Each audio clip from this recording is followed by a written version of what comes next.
Hi guys, my name is Nonima Tekela. Welcome to my YouTube channel.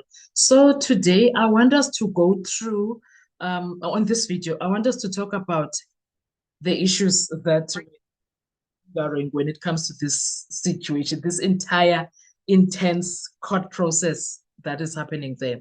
So there is these internal inconsistencies that are vital to the credibility of the document that Ubaloyi was reading, saying that it's Gwabini's statement. And the one thing that is for sure is that a single witness statement cannot contain two mutual exclusive timelines about the same material acts or facts, without one of them being false. There is no way. Something is wrong there. I already said this in our previous video. That is not a minor discrepancy. That is a direct contradiction on the face of the record.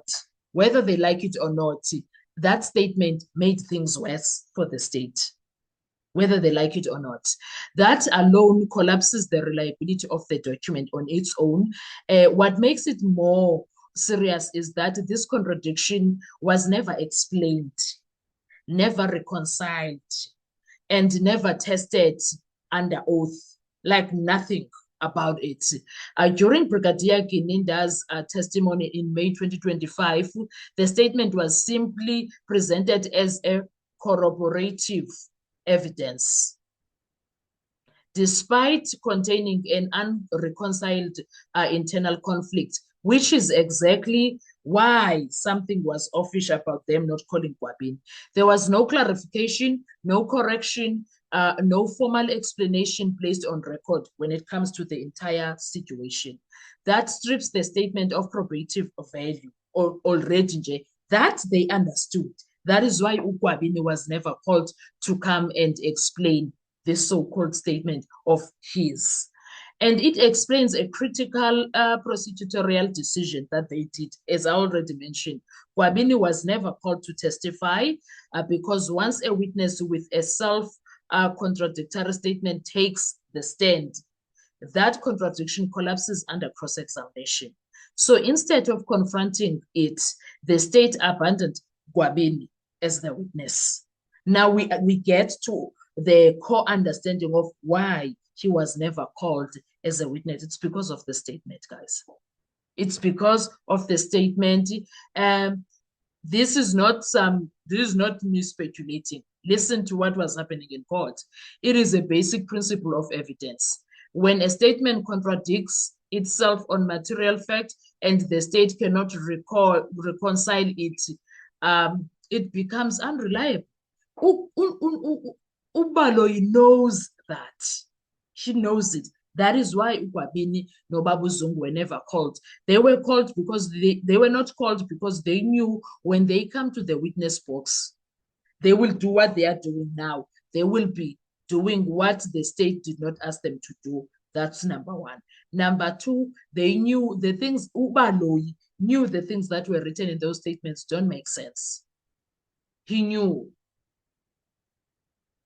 And in this case of this magnitude, that kind of evidential failure is not incidental. It is structural. And the structure of failing evidence, I like it because every time they say they are trying something to save their butt, it always comes back to bite them in the ass. Always. Because tell me why a so-called seasoned prosecutor, senior prosecutor like Baloyi, stands in front of the entire country on national television, is busy presenting nonsense. And on top of that, is making us as South Africans to listen to contradiction after contradiction. And he wants Gwabini to accept that, even if Gwabini is not educated enough to understand what is going on there. We can try. We are educated enough to to talk about it as the country could. This is nonsense. This is nonsense. There is no way. If you didn't know why Gwabini was never called, besides him coming to stand up for the accused and clarifying that I don't know anything about this nonsense, the statements, the so-called written statements that were written by Brigadier Gininda is the reason why Babu Zungu and Gwabini were never called. In case you are questioning that, please take it from that.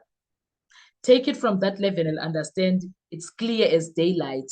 Clear ukuthi kumverb wokwesana sitsho ngesixhosa into ecace gca umverb okanye okombala omhlophe ithini okwekati ehlungwini okombala omhlophe kwihlungu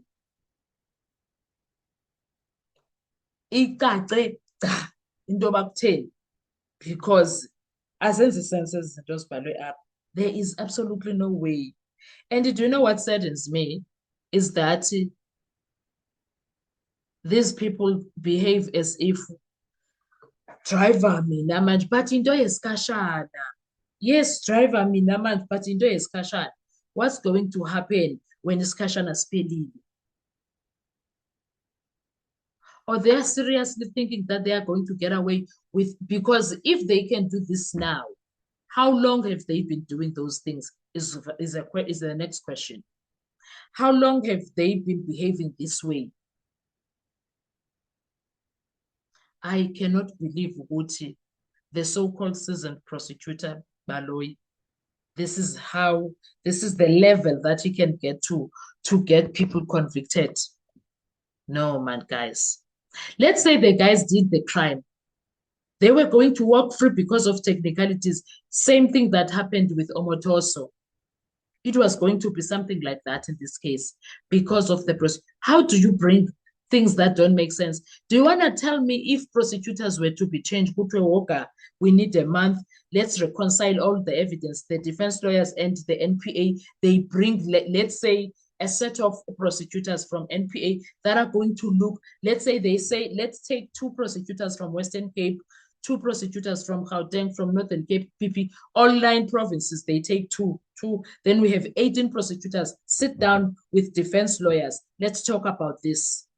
Leave the judges alone. It's the prosecutors, other than Baloyi and Siban, they sit down and they say, let's reconcile the evidence. What was going to come out of this?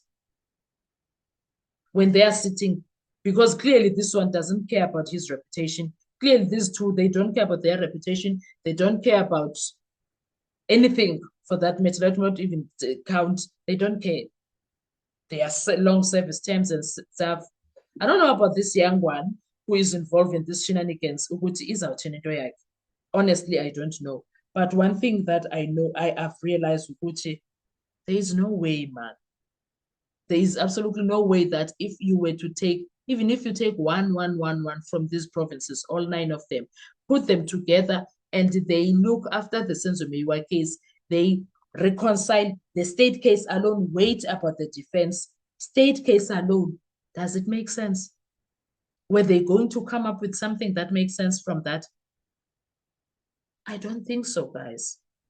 I don't think they would come up with anything that is tangible or makes sense. I don't think they would want to prosecute. I don't think so. They would say, no, we can't, not from this nonsense. Starting from the confessions alone, it's a mess. What a mess, guys. The confessions alone, it's a mess. Let alone when they go through the evidence. Now, the cell phone evidence, it's a mess. And look at how Ubaloyi does things. He will read evidence, the so-called evidence, and stop at something that is going to make him look bad. He does that. Even him, he needs to be checked out. The way he was conducting himself in this, in his conduct alone is very questionable. His conduct alone is a problem in that courtroom.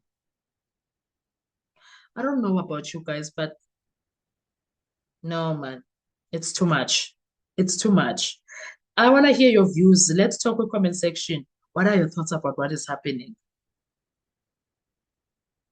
Because, wow, what do you think? Why do you think Ubaloyi never called Gwabini to the witness box?